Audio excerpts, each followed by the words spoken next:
আল্লাহ জান্নাতীদের দরখাস্ত মঞ্জুর করছে। ফি জান্নাতি ইয়াতাসাআলুন আনিল মুজরিমিনা মা সালাকাকুম ফি সাকার। আল্লাহ বলেন ফি জান্নাতি ইয়াতাসাআলুন, মনোযোগ দিয়ে শুনলেন, মূল আলোচনায় আসছি, আর বেশি বিরক্ত করতাম। ফি জান্নাতি ইয়াতাসাআলুন, জান্নাতি আর জাহান্নামীদের মধ্যে আল্লাহ একটা সাক্ষাৎ করাবে। জান্নাতি আর জাহান্নামীদের মধ্যে যখন সাক্ষাৎ হয়ে যাবে, জান্নাতীরা জাহান্নামীদেরকে দেখে আফসোস করবে, হায় আফসোস, দুনিয়াতে লোকগুলাকে নিয়ে আমি আড্ডা মারতাম, গল্প করতাম, তাদের সঙ্গে ব্যবসা করতাম, চাকরি করতাম, কিন্তু আমি জান্নাত পাইলাম আর আমার বন্ধু জাহান্নামের আগুনে জ্বলে। জান্নাতীরা জাহান্নামীদেরকে উদ্দেশ্য করে বলবে, জান্নাতীরা শুন, জান্নাতীরা জাহান্নামীদেরকে বলবে, দুইটা একসাথে হইতো না, একটা শেষ হোক। ফি জান্নাতি ইয়াতাসাআলুন আনিল মুজরিমিনা মা সালাকাকুম ফি সাকার।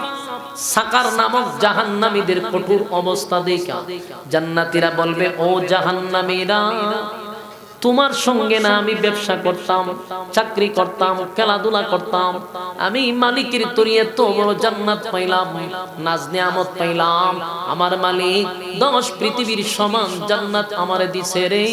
ও বন্ধু, একই সাথে চললাম, একই সাথে ব্যবসা করলাম, কেন কোন কারণে তুমি জাহান্নামী হইলা? কিসে তোমারে জাহান্নামে নিয়ে গেল? কোন কারণে তুমি জাহান্নামে গেছো?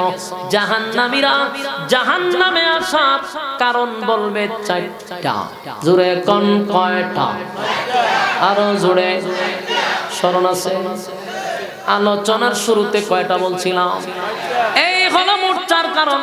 জাহান্নামীরা বলবে, জাহান্নামে আসার 4টা অপরাধ আমরা দুনিয়ার জমিনে করছিলাম, এই অপরাধের জন্য আমরা এখন জাহান্নামে আছি। জান্নাতীরা বলবে, ও জাহান্নামীরা, বলো কোন কোন অপরাধে তোমরা জাহান্নামে আসছো? জাহান্নামীরা প্রথম কারণটা বলবে, দ্বিতীয় কারণ, তৃতীয় কারণ, চতুর্থ কারণ। কিন্তু এর আগে আমি আপনাদেরকে বলছি, মনোযোগ দিয়ে কথাগুলি শুনবেন। আর কোন কোন অপরাধে আপনারা জড়িত, 4টা অপরাধ কার মধ্যে আছে এটা আপনি মিলাইবেন। যদি দেখেন একটা অপরাধ যদি আমার আপনার মধ্যে থাকে রে, তাহলে আমিও জাহান্নামী, আপনিও জাহান্নামী। জাহান্নামীরা বলবে, ফি জান্নাতি ইয়াতাসালুন আনিল মুজরিমিনা মা সালাকাকুম ফি সাকার। ও জাহান্নামীরা, কেন জাহান্নামে আসছো? জাহান্নামীরা বলবে, 4 অপরাধে আমরা জাহান্নামে আসছি। 1 নাম্বার অপরাধ হলো ক্বালু লাম নাকু মিনাল মুসাল্লিন। 1 নাম্বার কারণ ক্বালু লাম নাকু মিনাল মুসাল্লিন। জাহান্নামে আসার 1 নাম্বার কারণ হলো, 1 নাম্বার কারণ হলো ক্বালু লাম নাকু মিনাল মুসাল্লিন। দুনিয়াতে একই সাথে ব্যবসা করছি, একই সাথে চাকরি করছি, একই সাথে খেলাধুলা করছি, কিন্তু বন্ধু মসজিদে যখন আজানটা হয়ে যেত, দোকানটা বন্ধ করে তুমি মসজিদে চলে যাইতা, ব্যবসা করতাম, তুমি দৌড়াইয়া মসজিদে যাইতা, আজান দিলে খেলাধুলা বন্ধ করে তুমি মসজিদে চলে যাইতা। ক্বালু লাম নাকু মিনাল মুসাল্লিন। তুমি দুনিয়াতে মুসল্লি ছিলা, আমি দুনিয়াতে মুসল্লি ছিলাম না। জাহান্নামে যাওয়ার 1 নাম্বার কারণ কি না পড়া। আরো জোরে কি না পড়া? কি না পড়া? এই যুবক ভাইরা, এই প্যান্ডেলের ভিতরে কে আছে গো? যার যার ভিতরে সবারই জানা আছে রে কোন অপরাধে আমরা জড়িত। এই মুহূর্তে যদি কেউ দাঁড়াইব, বুঝবো সে এই অপরাধে জড়িত। কথা হয় না? দাঁড়াইলি বুঝবো যে এই অপরাধে জড়িত সে, এই জন্য এখান থেকে লুকাইতেছে। এই ফুলাবান, কথা কইলে কিন্তু সমস্যা খারাপ করলাম না। কথা কও কেন? 5 মিনিট সময় বসে এরপর ছেড়ে দেব, এরপর কথা বল। এ ভাই সাহেব, আপনারা তো ভিআইপি মানুষ, কথা কইেন না, আল্লাহর রাস্তায়, আল্লাহর রাস্তায় কথা কইেন না। ক্বালু লাম নাকু মিনাল মুসাল্লিন। বলুন 1 নাম্বার কারণ কি? 4টা অপরাধের মধ্যে 1 নাম্বার অপরাধ হলো নামাজ না পড়া। এবার আপনি মনের ভিতরে নিজে প্রশ্ন করুন, চারটা অপরাধের মধ্যে আমার কোন অপরাধ আছে রে? যদি একটাও থাকে, আল্লাহ নিজে বলছে জাহান্নাম থেকে বাঁচার কোনো সুযোগ নাই। তবে আজকে যদি আপনি এখান থেকে গিয়ে ওয়াদা করেন, আল্লাহ চারটা অপরাধ আমার মধ্যে আছে, আজকের পর থেকে এই অপরাধ আমি আর করব না, এই মর্মে যদি ওয়াদা করেন, আমার মালিক বলেন বান্দা বান্দি যদি চোখের পানি ছেড়ে দিয়া আমার দরবারে লজ্জিত হয়, আমি আল্লাহ মাফ করতে দেরি করি না। তাই এখান থেকে ওয়াদা করবেন। এক নাম্বার, জাহান্নামীরা বলে ক্বালু লাম নাকু মিনাল মুসাল্লিন, দুনিয়াতে তুই মুসল্লি ছিলি, আমি ছিলাম না, জাহান্নামে যাওয়ার আমার এক নাম্বার কারণ। এবার দুই নাম্বার কারণ হলো, দুই নাম্বার কারণটা হলো ওয়ালাম নাকু নুতঈমুল মিসকিন। দুই নাম্বার হলো ওয়ালাম নাকু নুতঈমুল মিসকিন, দুনিয়ার জমিনে যারা মিসকিনের খাবার দেয় নাই, অসহায়দেরকে খাবার দেয় নাই, মিসকিনের মাল যারা মাইরা খাইছে, মিসকিনের মাল যারা মাইরা খাইলো, ইতিমদের মাল যারা মাইরা খাইলো, ইতিমদের হক যারা দিল না, ইতিমদের সম্পদ যারা জোর করে নিজের নামে লেখায় আনিল, এমন লোকগুলা জাহান্নামে যাওয়ার কয় নাম্বার কারণ? ওয়ালাম নাকু নুতঈমুল মিসকিন। এই যুবক ভাইরা দিলের কান লাগে শুনি গো, দুই নাম্বার কারণ, যদি এতিমের মাল মাইরা খায়া থাকে, সাবধান সাবধান, এটা জাহান্নামে যাওয়ার যে দুই নাম্বার কারণ। বাড়ির পাশের মানুষটা যদি না খাইয়া মরে রে, তুমি যত বড় নেতাই হও না কেন, আর যতই মানুষকে বুঝাও যে আমি তোমারে এটা দিমু হেডা দিমু, আমি মাসে এত টাকা দিমু, এই সমস্ত স্লোগানে 4 পয়সার কোনো দাম থাকবে না। মিসকিন, ক্ষমতায় আসার পরে যদি তোমার এরিয়ার ভিতরে একটা কুকুর মারা যায়, আল্লাহ কয় সেই কুকুরটা কেন না খাইয়া মরল, এটার জবাব বান্দা তোর দিতে হবে। তাই মানুষকে মিথ্যা আশ্বাস না দিয়া কাজ করার দরকার আছে না ভাই? হ্যাঁ, সাবধান, এতিমের মাল মাইরা খাওয়া যাবে না। আমাদের দেশে এরকম মাইরা খাওয়ায় নেওয়ালা আছে না নাই? তাহলে আমরা এখানে সবাই জান্নাত অলরেডি গেছি, ঠিক না? দাবি হইল ইমানদার, আমরা নেক আমলও আছে, ইমানও আছে। এখন তো শুধু আল্লাহর দেওয়া ভিআইপি জান্নাতে ঢুকে যাও, আমরা মনে মনে কিন্তু এটাই। কিন্তু দাবির বেলায় যদি ইমানদারি হওয়া যাইতো, তাহলে দেশে দাবি ইমানদার দাবি করে না লোকের অভাব নাই। ইমানদার দাবি করানোর লোকের অভাব আছে। আপনাদের এই এলাকাতে বেনামাজি আসেনি, যে ঈদের নামাজও পড়ে না, এরকম লোক আছে? আপনি এর জিগাইয়েন যে তুই তো এক তো নামাজও পড়স না, ঈদের নামাজও পড়স না, তোর ইমান আসেনি? সে বুক তাফা দিয়া কইব যে নামাজ না পড়লে কি হইছে, ইমান আছে। বাস্তব কইছি না বাস্তব? জিগাইয়েন আপনি, আমি জিগাইছি, আমার এইভাবে বুক তাফা দেয়া কইছে যে নামাজ না পড়লে আমার ইমান আছে। তাহলে বেনামাজিও কয় ইমানদার, সে তো দাবি করছে ইমানদার। তাহলে দাবির বেলায় ইমানদারের অভাব নাই। সুদকুর আছে না আপনাদের এলাকায়? তো সুদকুরের জিগায় তুই যে সুদ কাজ তোর ইমান আছে, এও কইব আমার ইমান আছে। ঘুষকুরের জিগায় এও কইব ইমান আছে। সাদা বাজরে জিগায় এও কইব আমার ইমান আছে। টেন্ডার বাজরে জিগায় এও কইব আমার ইমান আছে। জেনাকুরের জিগায় এও কইব ইমানদার আছে। বেফরদাওয়ালারে জিগায় এও কইব আমার ইমান আছে। তাহলে আপনি যে কইলেন আমিও ইমানদার, আপনি দাবির বেলা তো সবাই ইমানদার। এই দাবি দিয়া কি জান্নাত পাওয়া সম্ভব? দাবির বেলায় জান্নাত পাওয়া সম্ভব। আল্লাহ বলছে আমরা কার মতো ঈমান আনবো, কোন মানুষের মতো ঈমান আনবো, খালি দাবি করলে চলবে না। আল্লাহ নিজে বলে দিয়েছে, আমিনু কামা আমানান নাস, তোমরা ঈমান আনো ওই মানুষদের মতো। আমিনু কামা আমানান নাস, ঈমান আনো ওই মানুষদের মতো যারা ঈমানের পরীক্ষায় ফার্স্ট ডিভিশনে পাস করছে। তাহলে দেখেন তো এতক্ষণ আমরা যে দাবি করছিলাম সব বাদ, কারণ দাবির বেলা আমরা সবাই ঈমানদার, কিন্তু আল্লাহ কি কইছে ঈমান আনো ওই মানুষদের মতো যারা ঈমানের পরীক্ষায় ফার্স্ট ডিভিশনে পাস করছে, এদের মতো ঈমান আনো।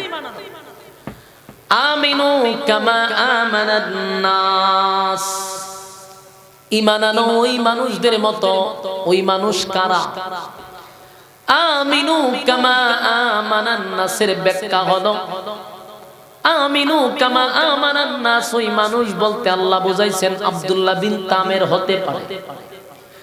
আমিনু কামা আমানান নাসের ব্যাখ্যা ফেরাউনের বউ আসিয়াও হতে পারে। আমিনু কামা আমানান নাসের ব্যাখ্যা ফেরাউনের দাসী হতে পারে, কারণ তারাও ঈমানের পরীক্ষা দিছে। তারাও ঈমানের পরীক্ষা দিছে রে। ঈমানের পরীক্ষায় তারা ফার্স্ট ডিভিশনে পাস করছে। পরীক্ষায় উত্তীর্ণ হওয়ার কারণে আল্লাহ তাদেরকে বুঝাইছে আমিনু কামা আমানান নাস, তোমরা ঈমান আনো ওই মানুষদের মতো যারা ঈমানের জন্য জীবন দিছে কিন্তু ঈমান বিক্রি করে নাই। তাদের মতো ঈমান। আমার যুবক ভাইরা, দাবি করার নাম ঈমান হয় না। বেনামাজিও দাবি করে ঈমানদার, সুদখোর ঘুষখোর সবাই দাবি করে ঈমানদার, কিন্তু দাবির বেলায় আল্লাহ জান্নাত দিবে না। আমাদের কাছে যদিও ঈমান মাপার থার্মোমিটার নাই, কিন্তু আল্লাহর কাছে আছে না নাই? ঈমান মাপার মালিকের কাছে থার্মোমিটার আছে। আপনি যতই দাবি করেন, একটা মানুষ যদি হয় হুজুর আমি ঈমানদার, বেনামাজি যদি হয় ঈমানদার, আপনি তার বেঈমান কইতে পারবেন না। কেন পারবেন না? আপনার কাছে ঈমান মাপার থার্মোমিটার নাই। এই জন্য হে বুঝ্য শূন্য কইছে যে আমি ঈমানদার। কারণ তোমার ক্ষমতা থাকলে আমার দেখাও আমি ঈমানদার না। পারবে?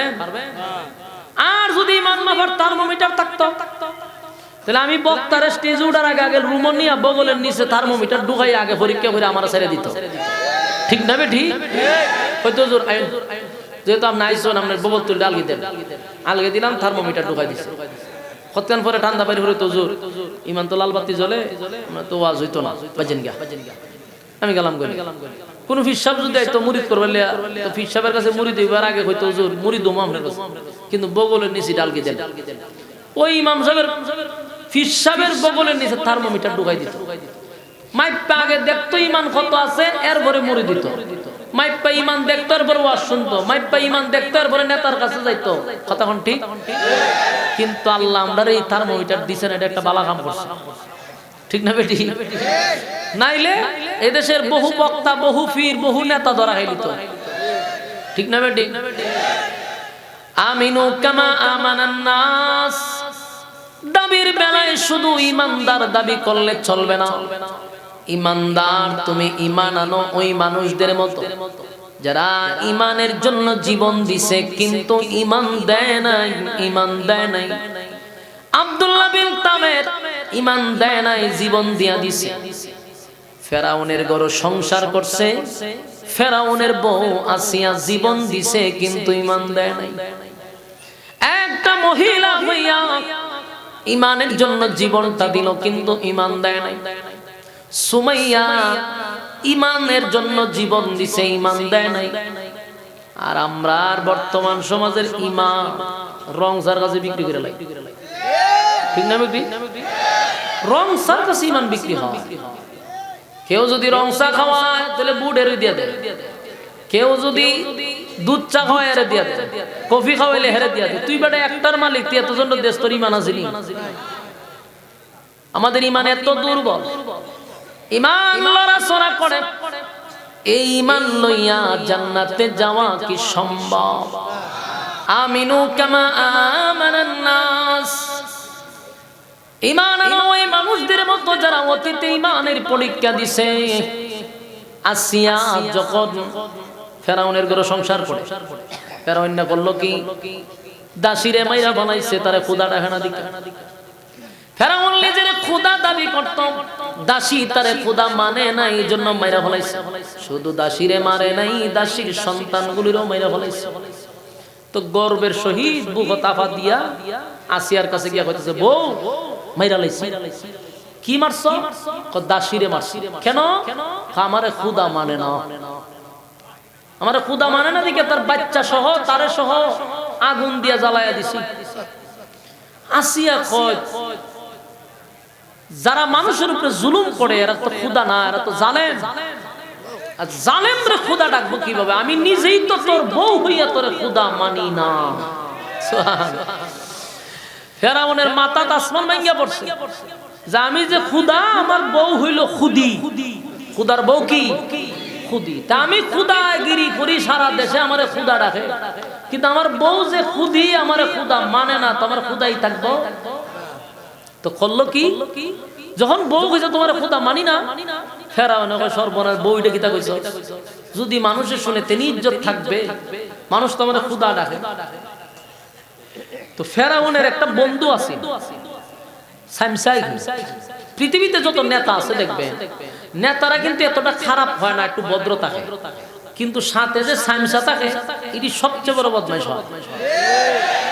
যত জায়গা দেখবেন সামসাগুলির মতো খারাপ কেউ নাই, এই নেতাগুলিরে খারাপ করে সামসাটি। এটা আগের থেকে ফেরাউনের সাথে যে থাকতো হামাইন্না, এই হের সব বুদ্ধিতে ফেরাউন চলতো।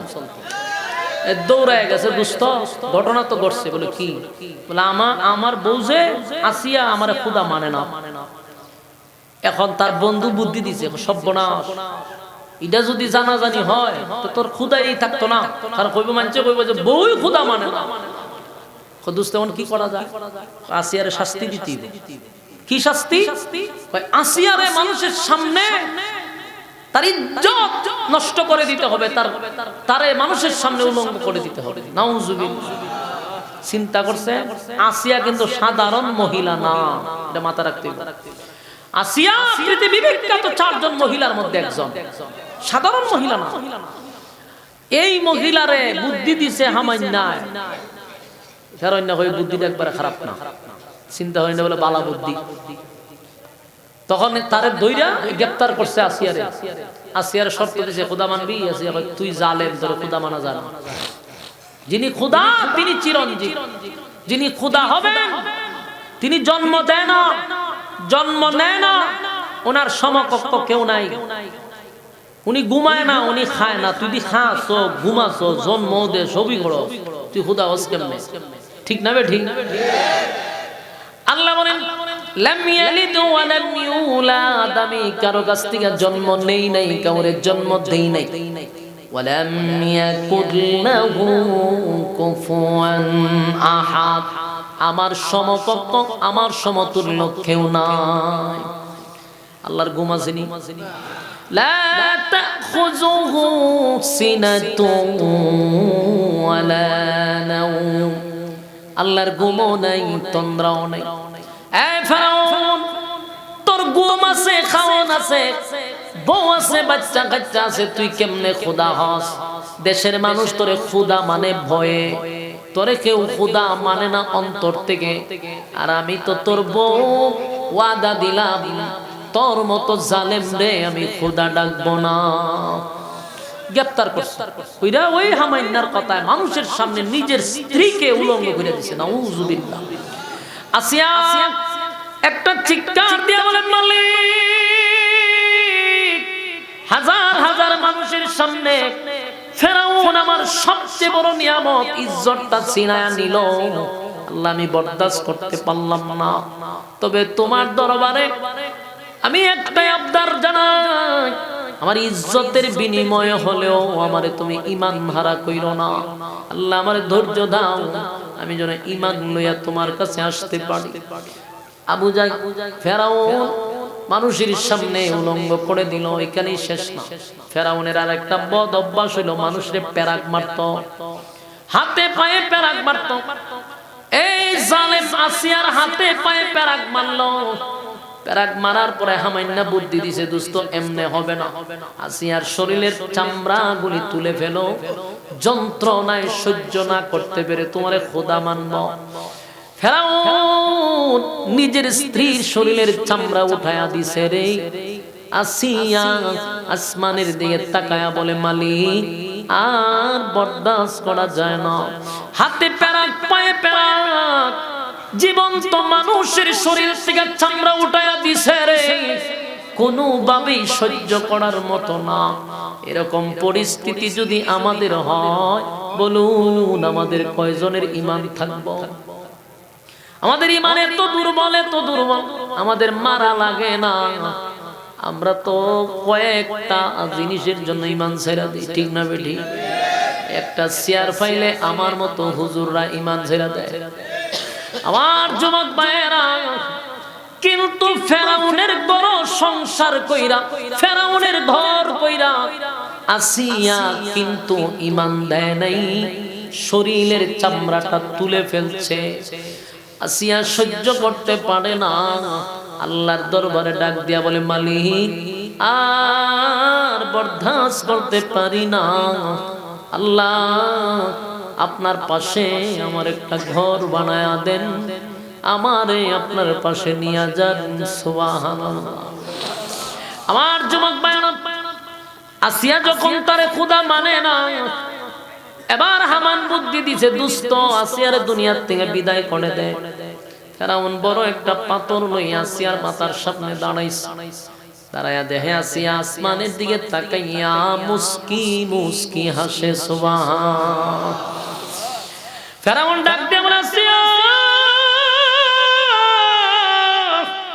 এই মুসিবতের সময়, এমন একটা সময় কোন মানুষের মুখ দিয়া হাসি আসার কথা না। আসিয়া রে, তুই মরণাপন্ন, কেন মুস্কি মুস্কি হাসি দিলি ক? আসিয়া কয়, ফেরাউন আমি যা দেখি তুই তা দেখোস না। আসিয়া কয়, ফেরাউন রে, আমি আমার মালিকের কাছে, আমি আমার রবের কাছে দরখাস্ত করছি, রব আমারে আপনার পাশে নিয়ে যান, আপনার পাশে আমার একটা ঘর বানায়া দেন।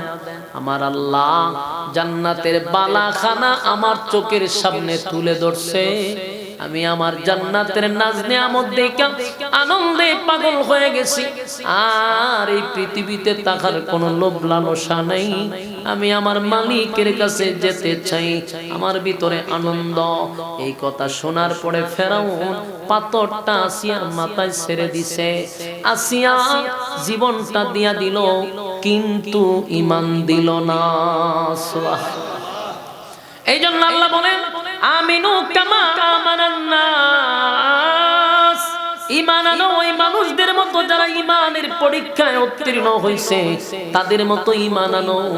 শুধু দাবির করলেই ঈমানদার হওয়া যায় না, ওদের মতো ঈমান আনো, এদের মতো ঈমান আনো।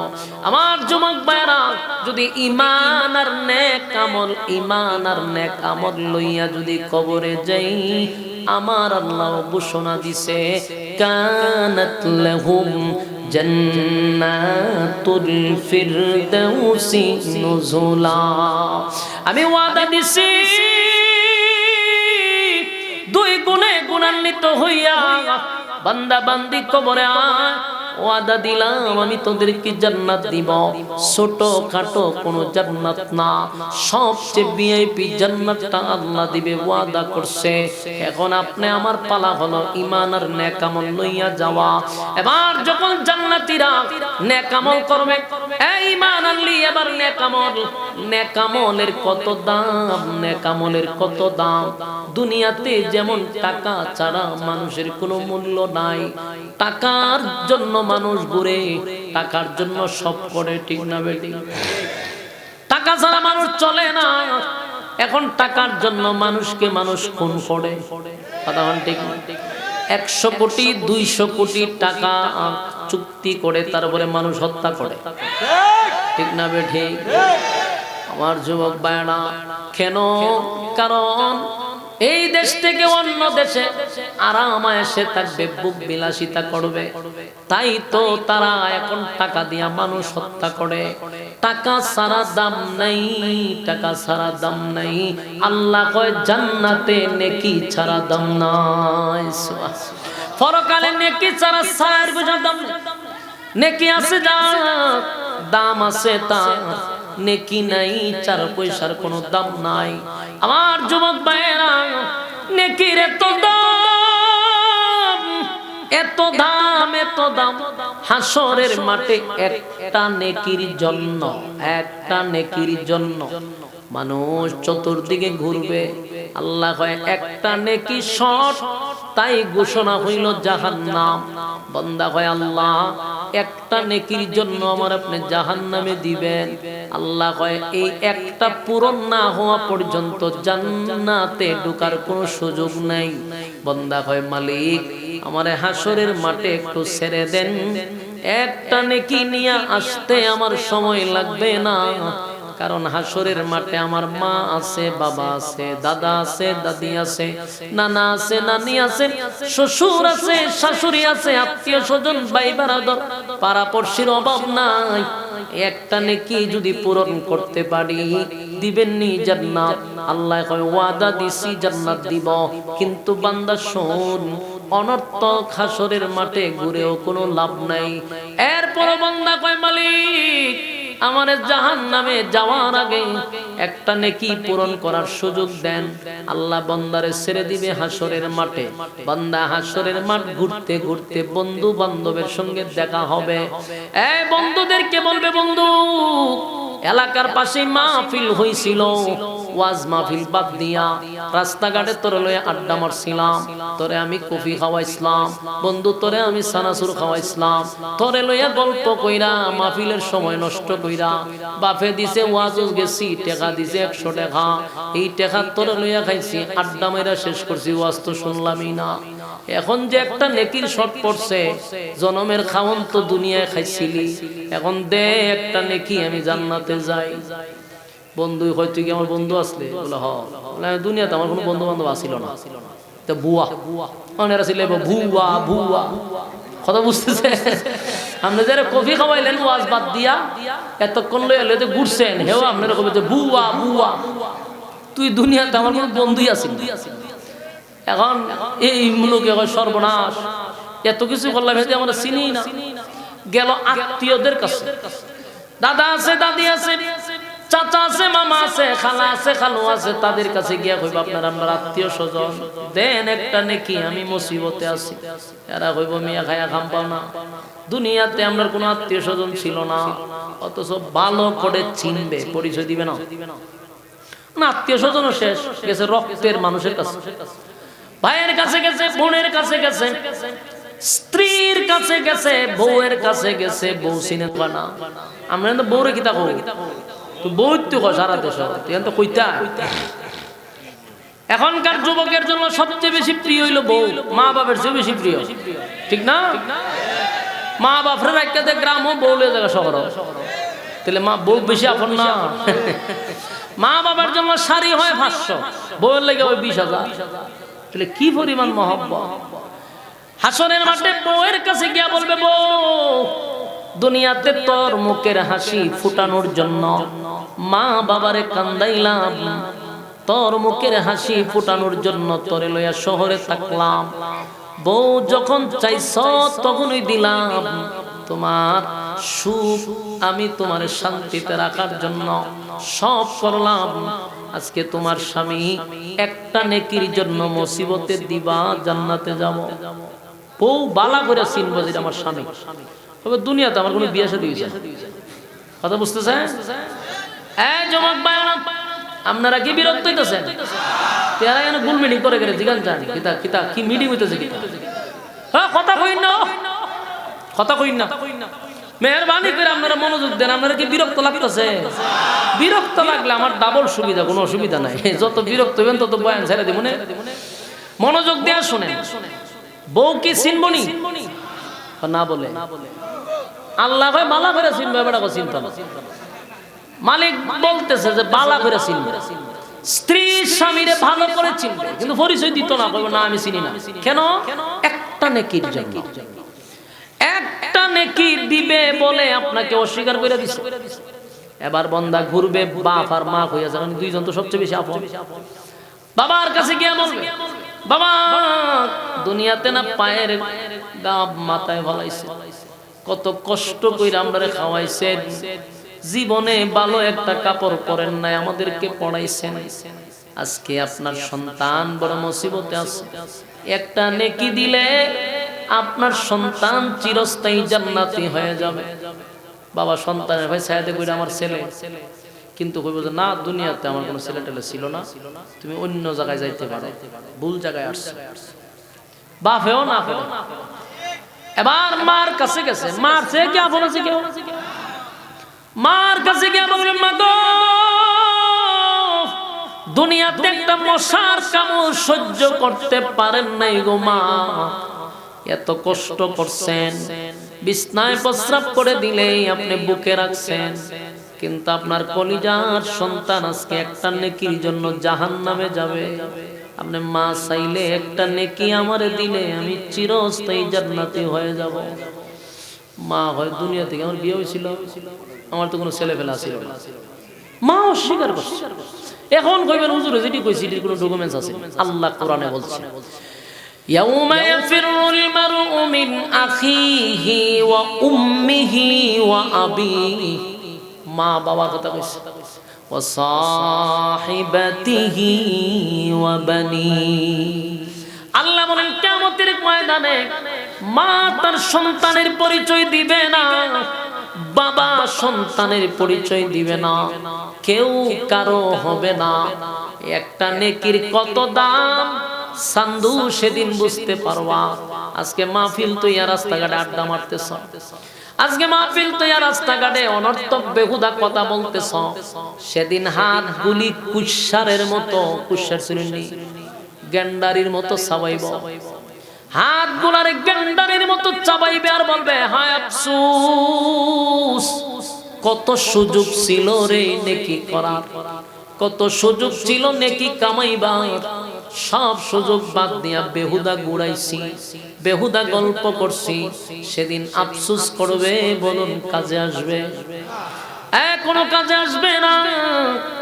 আল্লাহ রাব্বুল আলামিন বলেন, বান্দারে হাসরের মাঠটা তো গুল্লি, আনচতনি একটা নেকি, বান্দা নিচের দিকে তাকায় কইব, মালিক গোটা হাসরের মাঠ ঘুরে ঘুরে মানুষের দ্বারে গেলাম, আত্মীয় স্বজনদের কাছে গেলাম, নিজের মা বাবার কাছে গেলাম, একটা নেকি দিয়া আমারে সাহায্য করলো না। আল্লাহ কয়, আমি জানি হাসরের মাঠে একটা নেকি দিয়া কেউ সাহায্য করবে না, কিন্তু আমি তোরে কেন পাঠাইলাম বান্দা জানোস নি? পাঠানোরও কারণ আছে। আমি তোরে সময় দিয়া দুনিয়ায় পাঠাইছিলাম, আমি তোরে সময় দিয়া পাঠাইছিলাম, আমার দেওয়ার সময় তুই আমারে দেশ নাই, আমার দেওয়ার সময় মারে দিলি, বাবারে দিলি, বাইরে দিলি, বোনরে দিলি, বউরে দিলি, আত্মীয় স্বজনরে দিলি, বন্ধু বান্ধবরে দিলি, টিভিতে দিলি, মোবাইলে দিলি, আমার দেওয়ার সময় আমারে দিলি না। আজকে দেখ মুসিবতের দিনে তোরে একটা নেকি দিয়া কেউ সাহায্য করে না। আমার যুবক ভাইয়েরা, পরিস্থিতি ভয়াবহ হবে, হাসরের মাঠে কেউ কারো হবে না। মনে মনে ভাবতেছেন, হুজুর আমরা কিন্তু ফির ধরছি, মুডা ফির কেউ ধরছে, কেউ চিকন ফির ধরছে, কেউ জড়া ধরছে, কেউ ল্যাংটা ধরছে। মনে মনে কত আশা নিয়ে বসে আছেন, হাসরের মাঠে ফিররা দুইরা দুইরা জান্নাত নিব। আল্লাহ কয় কেউ কারো হবে না, সকলের জবান দিয়া থাকবে ইয়া রাব্বি নাফসি, উফায় থাকবে না। সেদিন ফির যে আপনার কাছ থেকে গরু নিছে, ছাগল নিছে, এটার হিসাব দিয়ে শেষ করতে পারতো না। কথা হয় না? কিতা এরা, কিতা এরা ফিরের মুরিদ নি, তো জায়গা করে জিজ্ঞাসা চান কিতা হইয়া যাইতেছে, কইয়ালেন আপনারা কিতা হইয়া যা। আচ্ছা প্রস্রাব করতে থাকতে সব বনাস কোন কাম করিয়ালে বাবা, প্রস্রাবের লেগে ছুটি আছে, কিন্তু এমনি যদি যাইতে কিতা হইয়া যাইব। এটা স্লোগানটা মাঝে মাঝে দিবেন, লইরেন না, লইরেন না, বিরক্ত হইতাছে। কথাগুলি যে বলতেছি এগুলা কিতাও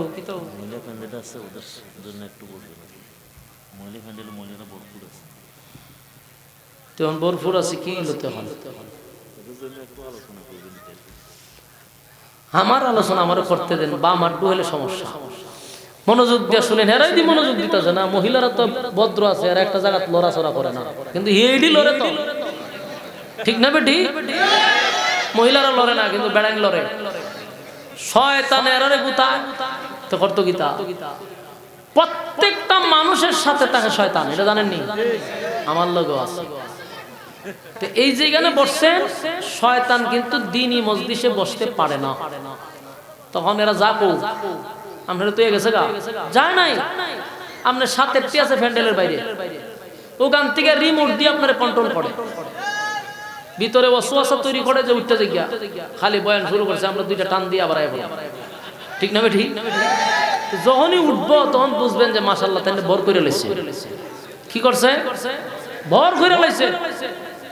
এই জন্য প্যান্ডেলের বাইরে যাওয়া ঠিক না এখন, কারণ এই এতগুলা মানুষের শয়তান যেহেতু দাঁড়ায় রয়েছে, আগের থেকে আপনার গারো একটা আছে, আবার যখন আপনি বাইরে যাবেন তো সব গিয়ে আপনার গারো বলবে, আপনি কি স্বাভাবিক থাকবেন?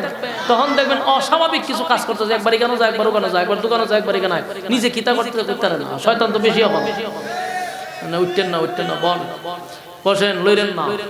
আপনার বিরক্ত লাগতেছে? কথাগুলি হীরার চেয়েও দামি, যদি না বুঝেন কিছু করার নেই। আমার যুবক ভাইরা, কসম খোদার একটা কথাও মন গড়া নয়, কোনো গিচ্ছা নয়। আল্লাহ নিজে বলছেন, ইয়াউমা ইয়াফিরুল মারউ মিন আখিহি ওয়া উম্মিহি ওয়া আবি। হাসরের মাঠে মাও পরিচয় দিবে না, বাবাও পরিচয় দিবে না, কেউ কারো হবে না। আল্লাহ সেদিন বলবে, বান্দারে আমি তোরে সময় দিয়া দুনিয়ায় পাঠাইছিলাম, আমার দেওয়া সময় আমারে দিলি না, এখন বল একটা নেকির কারণে তুই জাহান্নামে যাবি। সেদিন আল্লাহ বলে, বান্দা শুন, ওই যে মাঝে মধ্যে নামাজে মাঝে মধ্যে ওয়াজ মাহফিলে গিয়া বসতি, প্রতিটা আয়াতের প্রতিটা হরফে হরফে 10টা করে নেকি প্রত্যেকের আমল নামায় কিন্তু ঢুকতেছে। সুবহানাল্লাহ। আল্লাহ সেদিনের মাহফিলে বসছিলি, কোরআনের কথাগুলি শুনছিলি, আমি আল্লাহ তোর আমল নামায় একটা নেকি দিয়া চিরস্থায়ী জান্নাত দিয়া দিলাম। এই মাহফিল আমাদের জন্য নাজাতের উসিলা হতে পারে, এই মাহফিল আমাদের জন্য নাজাতের উসিলা হতে পারে। এই জন্য মেহেরবানি করে সব বাদ দিয়া বসেন। আগামী বছর হয়তো বা এই মাহফিলে অনেকেই থাকবেন না, আমিও নাও থাকতে পারি, কারণ গত বছর যারা ছিল অনেকে এই বছর নাই, আগামী বছরও আসার আগে আগে আমাদেরও কিন্তু ঘন্টা বাজতে পারে, ঠিক না বেটি? কোনো গ্যারান্টি আছে? কোনো গ্যারান্টি নাই। তাই আসুন, জীবনটাকে গড়তে হবে। আমার যুবক ভাইরা, মানুষকে আল্লাহ সম্মান আর মর্যাদা দিছে কোন কারণে? 2 গুণে গুণান্বিত হওয়ার কারণে। ঈমান, নেকামল। ঈমান আর নেকামল যদি কারো ভিতরে থাকে রে, এই মানুষটা ফেরেশতাদের চেয়েও বেশি দামি। আর 2 জিনিস যদি না থাকে, কুত্তা বিলার চেয়ে নিকৃষ্ট।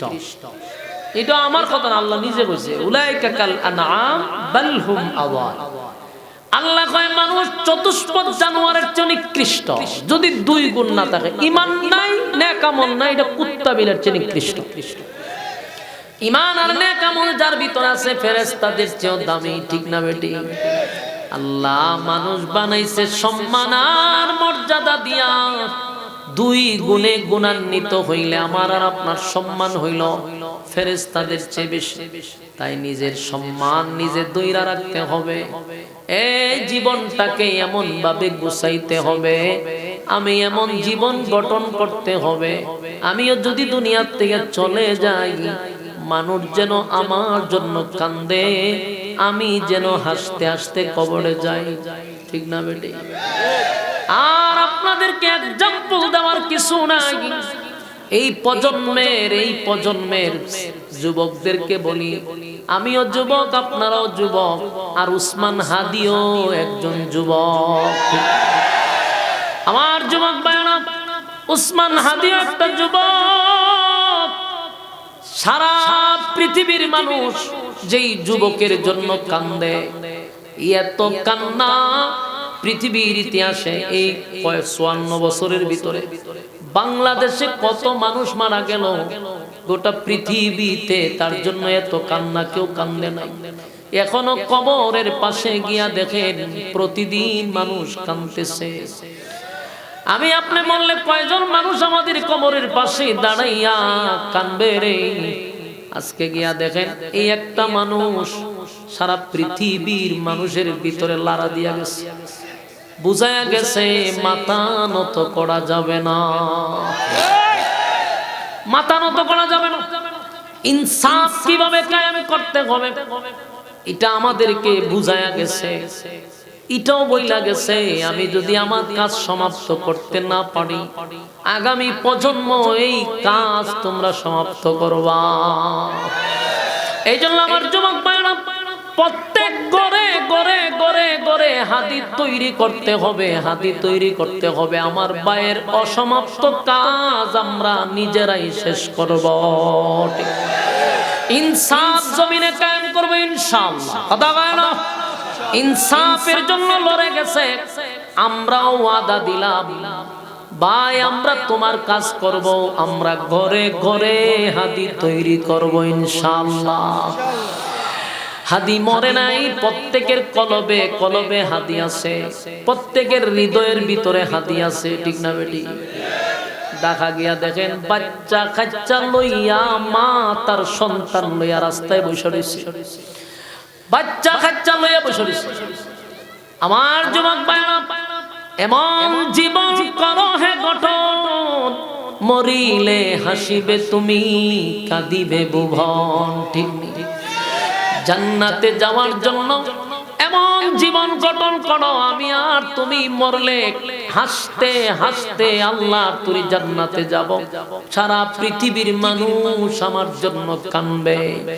এই যে হাদিস, কত আলেম দুনিয়ার থেকে বিদায় হয়ে গেল রে, কত মানুষ দুনিয়ার থেকে বিদায় হয়ে গেল। এমন একটা ইতিহাস হাদি ভাই তৈরি করে গেছে, আগামী 100 বছরেও হাদি ভুলবে না। ঠিক কিনা বলেন? প্রত্যেকটা ঘরে ঘরে হাদি তৈরি করতে হবে। যেই কাজের জন্য জীবন দিল সেই কাজ আমরা সমাপ্ত করব ইনশাআল্লাহ। কোন দালালকে আমরা সেই জায়গায় বসতে দিব না। আধিপত্যের জন্য জীবন দিয়া গেছে, আমরা নেক্সট টাইমে এই ভুল যেন না করি। ফেনীর মানুষ ভিতরে একটা কথা স্মরণ রাখবেন, হাদি কিসের জন্য জীবন দিল, কারা হাদিকে মারল, এই দেশের মানুষ জানার বাকি নাই। সবাই জানে, সবাই জানে। সময়ে সবারই বিচার হবে। কারা জাতির সঙ্গে গাদ্দারি করছে, কারা এমন গাদ্দারি করলো, সবাই জানে। সময় আসুক, বিচার হবে। যদি বিচার না হয়, বাংলাদেশের যুবকরা এর বিচার আদায় করে ছাড়বে ইনশাআল্লাহ। বিচার হবে ইনশাআল্লাহ। আদি জীবনের শেষ সময় একটা কথা বলে গেছে, আমি থাকবো না, কিন্তু আমার যদি কেউ মারে অন্তত আপনারা বিচারটা করেন, অন্তত বিচারটা করেন। এই কথাটা বলে গেছে, কিন্তু তার একটা ভিডিওতে শুনছি যে আমি মরে যাবো, আমাকে মেরে ফেলাইবো। সে যে মারা যাবে আগের থেকে বুঝা ফেলেছে, বইলা গেছে আমি মরে যাব, কিন্তু আমার বিচারটা যেন বাংলার জমিনে হয়।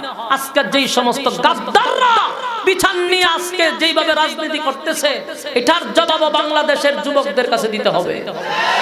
আগামীর প্রজন্ম এতটা সহজ নয়। আমরা যে বুড়া খাটাস মারাস নিয়ে সারা জীবন চলছে, এই দিন না। এখন যুবকরা এখন আন্দোলনে নামছে, বিচার হবে। আমার প্রশ্ন হলো, হাদির মতো যদি জীবন গড়তে পারি, তাহলে এমন এমন মরণ আমাদের দরকার আছে। এমন মরণ যদি মরতে পারি, নিজের সার্থক মনে করতাম, ঠিক নেই? হাদি তো মরার পরে আরেক হাদি হয়ে গেছে, আলাদা সম্মান, সারা পৃথিবী তার জন্য কাঁদে। ইক্তাজা আরশুর রহমান, মানুষ যখন আল্লাহওয়ালা মারা যায়, আল্লাহর আরশ পর্যন্ত কাঁদে, আল্লাহর আরশ পর্যন্ত কাঁদে। হাদির জন্য জমিন কাঁদছে, আসমান কাঁদছে, সব মাখলুকাত হাদির জন্য কাঁদে গেছে। এমন জীবন গঠন করো যে মরিলে তুমি হাসবা, গোটা পৃথিবীর মানুষ তোমার জন্য কাঁদবে। আমার যুবক ভাইরা, আল্লাহ রাব্বুল আলামিন বলেন, বান্দারে ওয়াদা তো আমি দিছি, জান্নাত দিব, কিন্তু শর্ত তো মানতে হবে। ঈমান যদি আনতে হয়, হাদির মতো ঈমান আনবো, কারণ হাদি মাথা নত করে নাই বাতিলের কাছে। ঈমানের জজবা ছিল। আপনারা আরেকটা কথা জানেন নি, হাদি সাধারণ কোন কলেজের শুধু ছাত্র ছিল না, সে একজন আলেম ছিল। জানেন আপনারা? সে মাদ্রাসার ছাত্র। এটা এক ধরনের টার্গেট তার উপরে ছিল। সে আলেম ছিল, মহা হাফেজত। আমি তার মুনাজাত শুনে আশ্চর্য হয়ে গেছি। আমাদের দেশের অনেক ওই যে লালিল বাত্তিলে এত ওয়াজ করে দেখছেন একজাত বক্তা, এরার ফরা শুনলে যে বল্টুজার টলটুজার চট্টগ্রামের দের ওয়াজ করে দেখছেন না, সূরা ফাতিহাটাও পড়তে পারে না। মাঝে মধ্যে আমার আশ্চর্য লাগে, এদের ফরা শুনলে আমাদের মক্তবের ছাত্ররা হাসে, কিন্তু হাদিস তেলাওয়াত শুনে আমি অবাক হয়ে গেছি। কি সুন্দর মোনাজাত করতেছে, প্রতিটা ইবাদত এত শুদ্ধ, হাদিস পড়ছে এত শুদ্ধ। তখন আমি গবেষণা করতেলাম যে ঘটনাটা কি, তার পরে শুনতেছি উনার একজন উস্তাদ বলতেছে সে একজন আলেম ছিল, মাদ্রাসার পড়ুয়া। সুবহানাল্লাহ। এরকম একটা যুবক আমাদেরকে দিক নির্দেশনা দিয়ে গেছে, কিন্তু কাজ শেষ করতে পারে নাই। বাকি কাজ দেশের হাদিরা করে যাবে ইনশাআল্লাহ। রাজি আছেন?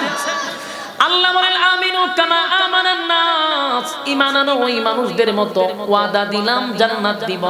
তো আপনি জান্নাত গেলেন, জান্নাত যখন আল্লাহ দিবে, আল্লাহ পরের আয়াতে বলেন খালিদিনা ফিহা লা ইয়াবগুনা আনহা হিওয়ালা। জান্নাতীরা জান্নাত পাওয়ার পরে খুশিতে আনন্দে লাফাইতে থাকবে, আর জান্নাত থেকে বাইরেতে চাবে না, আর জান্নাত থেকে বাইরেতে চায় না। তখন আল্লাহ জান্নাতীদেরকে বলে তোমাদেরকে আমি কিছু নিয়ামত দিব স্পেশাল, যেই নিয়ামত দুনিয়াতে কেউ চাইলেও পাবে না। কি? এক নাম্বার হলো দুনিয়াতে আমরা যদি চাই যে আল্লাহ আমারে মরণ দিয়েন না, আল্লাহ দিবনি? এই দোয়া কবুল হইব? হ্যাঁ, কথা কয়। বলে হুজুর আমি বাংলাদেশের কোন হুজুর দিয়ে দোয়া করে তোমরা মক্কা মদিনা সব হুজুর লয়ে আমু, উনি দোয়া করবে যে না আল্লাহ আমারে মরণ না দে, কবুল হইব? কবুল হবে না। দুনিয়া চাইতে পারে কিন্তু কবুল হবে না। আমি যদি দোয়া করি আল্লাহ আপনি আমারে বৃদ্ধ বানায়েন না, সব সময় আমারে যুবক বানায় রাখেন, কবুল হইব? এই চাহিদা পূরণ হবে? আপনি যদি কোন বলে আমি 5 ফুট লম্বা, তো আমি যেন 7 ফুট লম্বা হইতে পারি, দোয়া শুরু করে দিলেন, কবুল হইব? আমরা যদি কোন আমি কালা মানুষ, আল্লাহ আমি ঘুম থেকে উঠতে যেন দিই দল হয়ে গেছি, কবুল হইব? দুনিয়ার জমিনে মানুষের আফসোস থেকে যাবে, আফসোস থেকে যাবে, এই দুনিয়ায় কোনোদিন আফসোস পোড়া হবে না। কথা কি বুঝতেছেন? আফসোস পোড়া হবে না। আল্লাহ যখন কোন বান্দা বান্দিকে জান্নাতে ঢুকাবে, সর্বপ্রথম একটা ঘোষণা আল্লাহ দিবে রে, ঘোষণাটা হলো বান্দারে আজকে থেকে আর কোনোদিন তুই মরবি না। দুই নাম্বার হলো আর কোনোদিন বৃদ্ধ হবি না, আর কোনোদিন বৃদ্ধ হবি না। 3 নাম্বার হলো আল্লাহ বলেন প্রত্যেকটা মানুষের উচ্চতা হবে কমপক্ষে 60 হাত লম্বা। সুবহানাল্লাহ। আপনার কি আওয়াজ নাই? কয় হাত লম্বা? 60 হাত লম্বা বানাইব। মানুষ কালো থাকলে মন খারাপ থাকে, সারা জীবন দোয়া করলেও কবুল হবে না। আল্লাহ কয় জান্নাতে ঢোকার পরে ইউসুফ নবীর মতো সুন্দর বানায়া দিব, আর কোনো আফসোস থাকবে না। সব নিয়ামত দিব, সব দিব। দিয়া জিগাইবার কি লাগবে? এবার বান্দারে জিগাই, বান্দারে সব দিলাম, চেহারা ইউসুফ নবীর মতো সুন্দর কইরা দিলাম, লম্বা আদম নবীর মতো বানায়া দিলাম, কণ্ঠটা দাউদ নবীর মতো বানায়া দিলাম, চরিত্রটা বিশ্ব নবীর মতো করে দিলাম, রাজত্ব দিলাম, বউ দিলাম। বউ একটা দুইটা না, কমপক্ষে 72টা। সুবহানাল্লাহ। বউ গড়া 72টা বউ থাকবে। আপনারা দিয়ে হাসেন, ঘটনা কি? মনোযোগ দিয়ে শুনেন। 72টা বউ দিবে, একটা বউয়ের দিকে তাকাইয়া 40 দিন চলে যাবে। এখানে সুবহানাল্লাহ তিনি কন্যা কোন সময় কইবে না, খুশি না? 40 দিন তাকাইয়া থাকবে, তো পিছনে আরেকজনের ধাক্কা দিয়ে কইবে যে ঘটনা কি? 71টা পিছনে রয়ে গেছে, আপনি একটার দিকে চাই বুঝেছেন না, তখন কথা তো ঠিক। আবার আরেকটার দিকে দেখা যাবে আরো 40 দিন। তার মানে এমন হুর আপনাকে দিবে, তাকাইতে তাকাইতে আপনার তৃষ্ণা নিবারণ হবে না। দুনিয়ার বউয়ের মতো না, ওখানকার বউয়েরা আপনার সঙ্গে অভিমানও করবে না, মেজাজ দেখাবে না, জিনিসপত্র ভাঙবে না, ছেদবে না, গাল ভুলাইব না। সুবহানাল্লাহ। দুনিয়ার যত ভালো মানুষই হোক, আল্লাহর ওলির বউ যদি হয়, এরপর রোগ একটা। আমি আপনার এলাকার মহিলাদের কথা কইতাছি না, আল্লাহর রাস্তায় মাফ চাই, আমি আমার এলাকার কথা কইতে আর কোনো অসুবিধা আছে? আমি আমার এলাকার কথা কইতাছি না, না কোনদিনও আপনাদের এলাকার বিষয় নিয়ে আমি কথা বলতে রাজি না। এটা হইল যত ভালো মানুষ হোক, আল্লাহ নিজেই বুঝে তেরা দিয়ে বানাইছে। আবার পুরুষও বলে দিছে তেরা যেতে বানাইছি সাবধান, এটা সোজা করতে যাইস না। কিন্তু আমরা দেশের পুরুষরা সাইডে সোজা হইলি তো, এই যখন সোজা করতে যায় তখনই দরবারটা লাগে, ঠিক না বেটি? আল্লাহ বানাইছে তেরা আড্ডিতে, তোরে কেটা কইছে সোজা করতে, অতি পণ্ডিতে করতে যাতে যেন সংসারের মধ্যে ঝামেলা হয়। তেরা দিয়া বানাইছে এটা বুঝতে পারছে যে কোনো সময় রক তেরা হবেই, কিন্তু আমরা এমন সোজা করতে যাই না যেটা ভেঙে যায়। কথা কি বুঝতেছেন? তো মহিলাদেরকে আল্লাহ বানাইছে এমন সিস্টেমে বানাইছে যে আপনিও তাদেরকে এমন ভাবে চালাইতে হবে যেন এটা না ভাঙা জায়গা, সোজা করে রাখতে, বেশি সোজা করতে যায়। কিন্তু জান্নাতের মহিলার এরকম তেরা থাকতো না, এরা আপনাকে সব সময় ব্যস্ত থাকবে খুশি করার জন্য। সুবহানাল্লাহ। তবে দুনিয়ার বউ থাকবো, আবার চিন্তা করেন না যে আমরা একটা যাইব রাখবো, ওই দুনিয়ার বউ থাকবো ৭২ জনের রানী। সুবহানাল্লাহ। গরু গিয়া কইয়া বলে তোমার রানী বানায় দিব, আর যদি কথা না কন ৭২ বউ যে আপনি জান্নাত ভাবেন, এটা দুনিয়া ধুনলেই মেজাজ গরম করে লাগে, ঠিক না বেটি? জান্নাত ৭২টা বউ দিব, এটা দুনিয়ার থেকে এরা সহ্য করতে পারে, আর আপনি জান্নাত ভাবেন। এই জন্য আল্লাহ বলেন আমি তাদেরকে রানী বানায়া দিব যদি তোমরা দুনিয়াতে স্বামীর খেদমত এবং আল্লাহর হুকুম মাইনা জীবন যাপন করতে পারো। কথা বুঝতেছেন? আপনি চলতে হবে দুনিয়াতে ঠিক আল্লাহর হুকুম নবীর তরিকা অনুযায়ী, এবং স্বামীর খেদমত করে যদি মন জয় করে মৃত্যুবরণ করতে পারে, জান্নাতে ৭২ জন মহিলার রানী আল্লাহ আপনাকে বানায়া দিবে। আমার মা বোনেরা, হালকা শুধু আপনাদেরকে একটা টাচ দিয়ে আমার মূল আলোচনায় যাব, কারণ এখানে একটা টোকিং দিছে, বুঝছেন নি ঘটনা কইছে কিছু ফল লাগবে। মা বোনদের উদ্দেশ্যে বলি, আসিয়াও একজন মহিলা ছিল, গড় করছে খা ফেরাউনের, কথা কয় না, গড় করছে খা ফেরাউনের গড় করছে। ফেরাউনের গড় কইরা যদি পৃথিবী বিখ্যাত 4 জন মহিলার মধ্যে একজন হইতে পারে, জান্নাতের সর্বোচ্চ জায়গায় যদি আসিয়া যাইতে পারে ফেরাউনের গড় কইরা, আমনের জামাই তোর ফেরাউন না? কথা কয় না?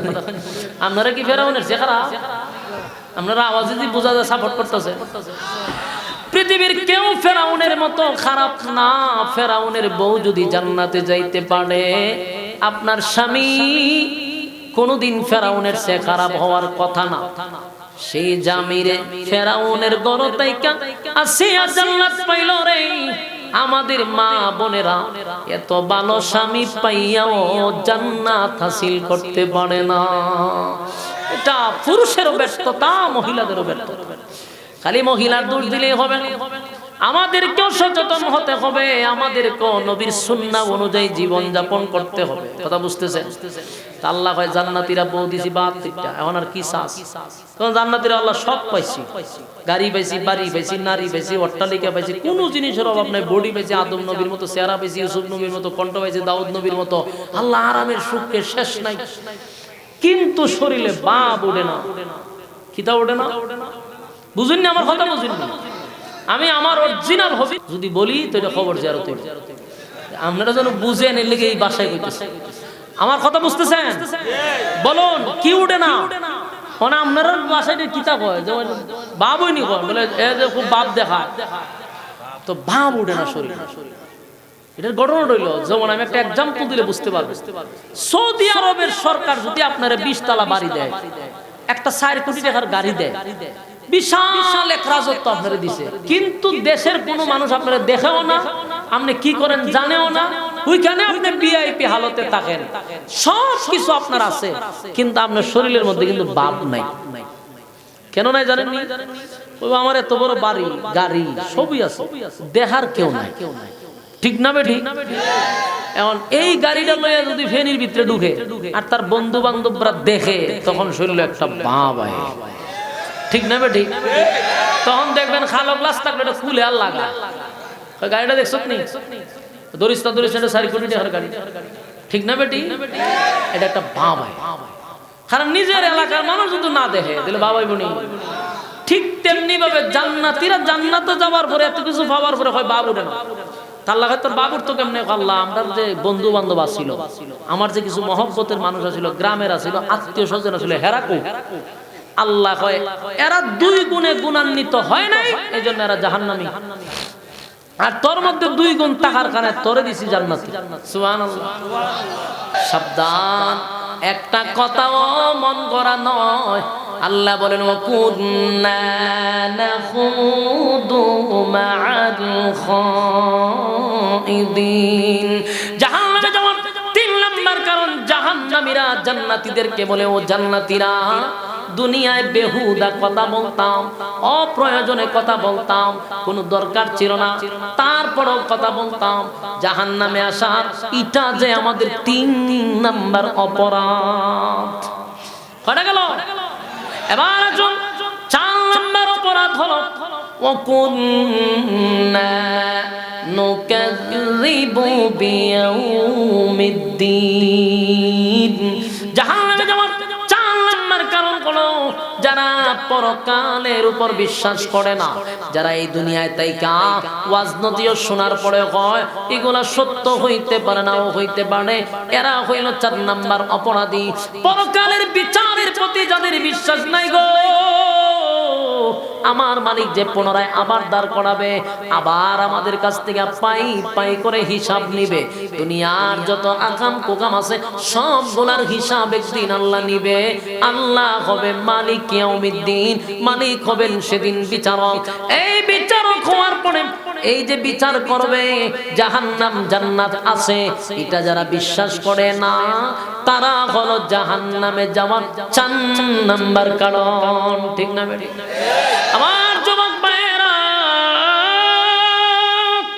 আপনাদের হাতে পায়ে ধরে বলি, এই যে 4টা অপরাধ আপনাদেরকে শোনাইলাম, আজকের থেকে নিয়ত করেন। 1 নাম্বার ক্বালু লাম নাকু মিনাল মুসাল্লিন, যারা দুনিয়ায় মুসল্লি ছিলাম না। 2 নাম্বার ওয়ালাম নাকু নুতঈমুল মিসকিন, যারা মিসকিনের খাবার দিতাম না। 3 নাম্বার ওয়াকুন্না নাকুদু মা'আল খাইদিন, যারা দুনিয়ায় অনর্থক কথা বলতাম। 4 নাম্বার ওয়াকুন্না নুকাযযিবু বিয়াউমিদ্দিন, যারা দুনিয়ায় তাইকা পরকালের কথা বিশ্বাস করতাম না। 4 অপরাধের মধ্যে যদি একটা অপরাধ লইয়া যান, তাহলে আজকের থেকে জানায়া দেই, এই অপরাধের জন্য তাহাজ্জুদের সময় নিরিবিলি ঠান্ডা পানি দিয়া উযু করিয়া আল্লাহর কুদরতি পায়ের সামনে দাঁড়াইয়া যদি বলেন মালিক, তাম জিন্দেগীর সব গুনার উপরে লজ্জিত হয়ে গেলাম, আল্লাহ আমার জীবনের সব গুনার উপরে লজ্জিত, যে অপরাধগুলা শুনলাম আজকের থেকে আমার দ্বারা এই অপরাধ হবে না। আল্লাহ আপনি রহমান, আল্লাহ আপনি রহমান, আমরা আপনার গোলাম, আমরা অন্যায় করছি, অপরাধ করছি গো, আপনার দয়া মায়ায় জিন্দেগীর গুনাহ মাফ করে দেন। কোন বান্দা বান্দি যদি চোখের পানি ছেড়ে দিয়া জিন্দেগীর গুনার উপরে লজ্জিত হয়, আল্লাহ বলেন ফেরেশতারা রে তাকায়া দেখ, আমার বান্দা কিন্তু জাহান্নাম দেখে নাই, আমার বান্দা জাহান্নাম দেখে নাই, না দেখা জাহান্নামকে ভয় করে। আমার জান্নাত দেখে নাই, কিন্তু দুনিয়ায় থেকে জান্নাতের আফসোস করে রে। আমার বান্দা কিন্তু জান্নাত দেখলো না, জান্নাতের আশায় ব্যস্ত। আমার বান্দা জান্নাত জাহান্নামের আশায়, আমার বান্দার চোখ দিয়া পানি চলে আসছে। আমি বান্দার সমস্ত গুনাহ মাফ করে দিলাম, বান্দার চোখের পানি নাকের ডগার আসার আগে আগে আমার বান্দার জিন্দেগীর গুনাহ সব মাফ করে দিলাম। যদি বান্দা তওবা করে সব গুনাহ আল্লাহ মাফ করে দিবে। এখান থেকে